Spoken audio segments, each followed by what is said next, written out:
Hey y'all, welcome back. This is Cameron. In today's video, I'm going to be diving into the latest installment of Star Wars on Disney Plus, being the Obi-Wan Kenobi series. And if you haven't seen that series yet, all 6 parts, I would go ahead and hop off now because there are going to be tons of spoilers ahead in this video and in the next 2 of this series as well. So today I'm going to be talking about my top 5 favorite scenes from this series. Then in the next video, I'm going to be talking about my top 5 favorite quotes. And then I'm going to be, talking about my top 5 questions that I have remaining after the series. So just to give a little bit of background, this series takes place 10 years after Revenge of the Sith, 10 years before A New Hope. So right in the middle of this era of Star Wars that we haven't really seen a lot on screen yet. We have Rebels, the animated series. We have, Solo, a Star Wars story. We have Rogue One. Andor's coming out soon. As we move into this Disney world of Star Wars, there's going to be more and more, canon developed in this time. And I think this series was a good first step at that, in a way. We had these others in the past, like I said, but this really delves into the Inquisitors more, what the Empire is doing at this time, where Jedi at this time. I think this is a really, really interesting time period that needs to be developed even more than what it's going to be. And I really enjoyed the show overall. I think there were some parts of it that weren't great, but the parts that they did well were really, really good. And that's what I keep telling people, is that if you like Star Wars, there's going to be some really, really great moments in here for you. So like I said, there's going to be tons of spoilers ahead. Go ahead and get off now if you have not seen all 6 episodes of the Obi-Wan Kenobi series.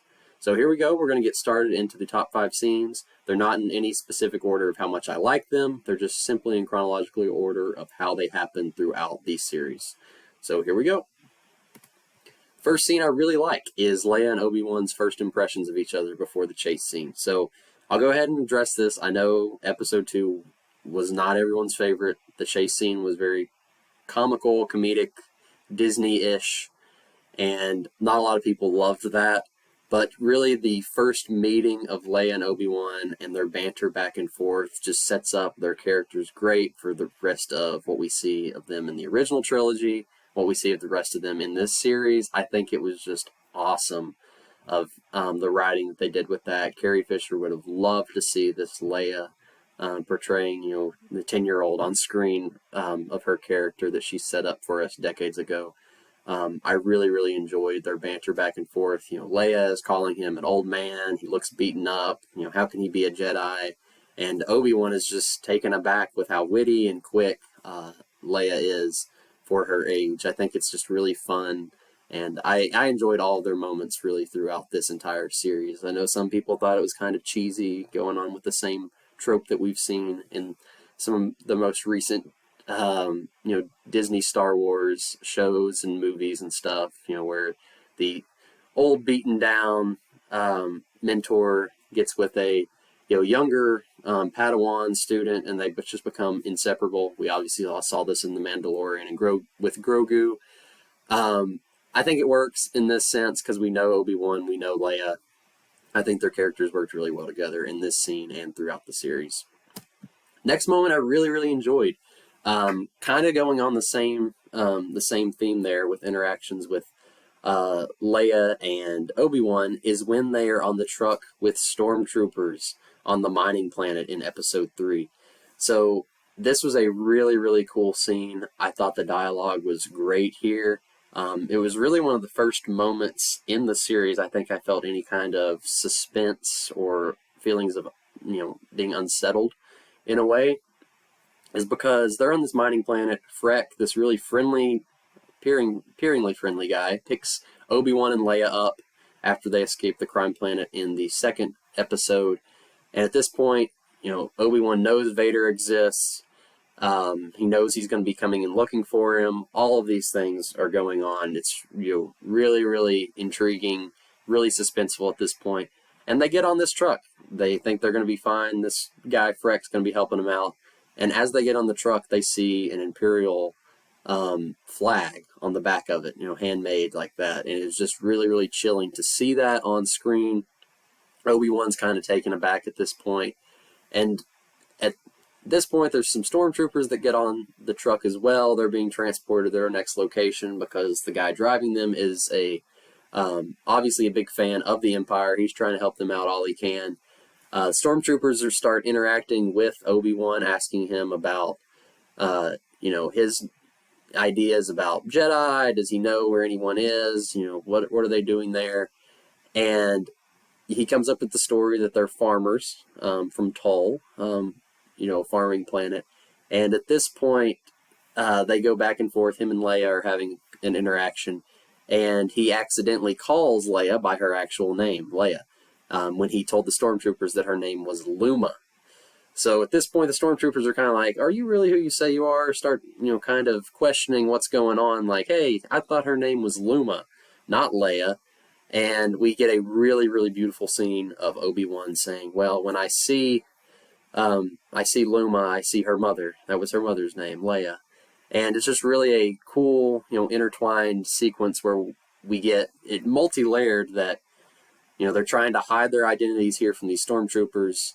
Obi-Wan's kind of trying to hide who he is from Leia, that he knew Padme, he knew Anakin, he knew her parents in that way. And I just really, really enjoyed the scene. It was very suspenseful. Didn't know how it was going to end with the stormtroopers.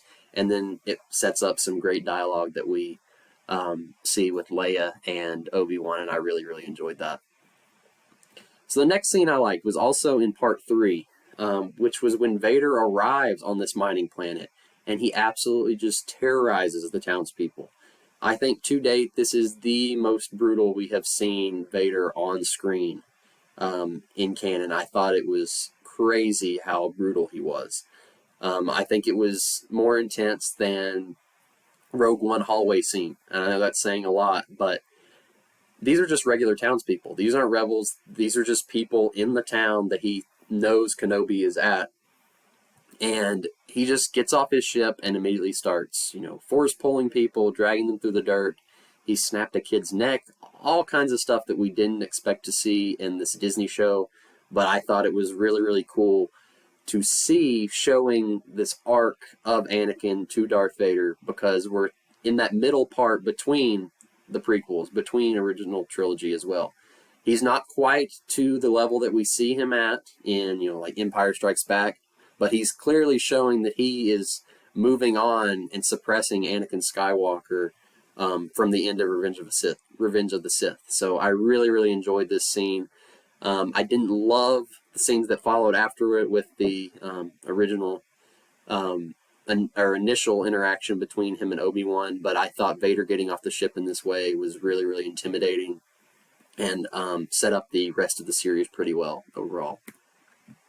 Next scene that I really, really enjoyed was in part 5. I'm not even going to discuss part 4. We'll just skip over that one. Just a lot of filler. I didn't love that episode. But part 5, Vader dominated Reva following the training flashback. So a lot of people in the Star Wars community were griping about how we had not seen any Clone Wars flashbacks, any prequels flashbacks in general.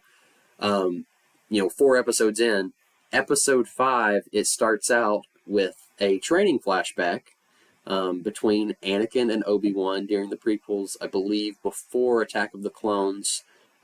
Just looking at everything in that scene, I think that's when that is supposed to be set in. And this scene just carries out, the training scene flashback, carries out throughout the entire episode, and they really do a beautiful job of writing that in. That was one of my favorite parts of the entire series for sure. And at this point, Vader is on this planet, and he sees the ship going away. He thought he had captured them, but Obi-Wan and the rest of these, Jedi sympathizers get away, and they're out. And Vader at this point is so mad because the flashback, it's Obi-Wan saying, you are still the learner, you're still the Padawan, and you will remain that way until you learn these certain things. And Vader just feels defeated. He's sitting there like he's been toyed with. Obi-Wan got away again from him, and he's really, really upset with this in episode 5. And as that flashback ends, we see Reva coming behind Vader. She's turning on him. She's trying to attack him for what he did to her in the past. And that was a whole other flashback that was awesome. And Vader just stops her lightsaber, turns back around, and really just dominates her from that point. I think he is taking out all of his anger, all of his frustration that he feels for Kenobi right now. Thinking of that flashback, thinking of the current setting that they're in, he's just really, really upset with Kenobi, and he takes it out on Reva, rightfully so. And he just dominates her. He's force pushing her all over the place. He's not even having to wield his lightsaber. He breaks hers in half, just throws it down to her, so dismissive, like he's going to fight her, but he's honestly just going to give her another chance because he knows that there's no way that she can defeat him. We just get another level of the intimidation that we saw earlier in the series from Vader, and I really, really loved this scene. I thought it was great how we have the Grand Inquisitor come in at the end. We'll talk about that more in my next video, about a quote that he has there that was really good. But I loved seeing this level of anger from Vader and dominating Reva in the way that it tied in with that flashback was just awesome. I thought this was probably one of the best scenes that we have seen in live-action Star Wars. And then the last scene that I have to mention here is Vader and Obi-Wan's final duel in the last episode, Part 6. I thought this was great the way they did it. I didn't love the location. I wish it had been on Mustafar or a planet that we were more familiar with. Something that had maybe a little bit more symbolic value for Vader and Obi-Wan, but I thought how they did this scene was really good. They had Vader and Obi-Wan force throwing the rocks. I thought that was great. And this was their final duel until New Hope is what we assume. And the dialogue that they have at the end is so powerful. Vader's defeated, his mask is broken. We get this kind of back and forth between Anakin's voice and Darth Vader's voice. And he's just so upset, so frustrated, so defeated, and so conflicted. I think that's the part that's really, really interesting here as well, is that he is Darth Vader, but at the same time, he's still trying to fight that and suppress Anakin Skywalker when he's talking to Obi-Wan. And we just have some great dialogue in that scene, and I thought it was, again, some of the best live-action Star Wars that we have seen.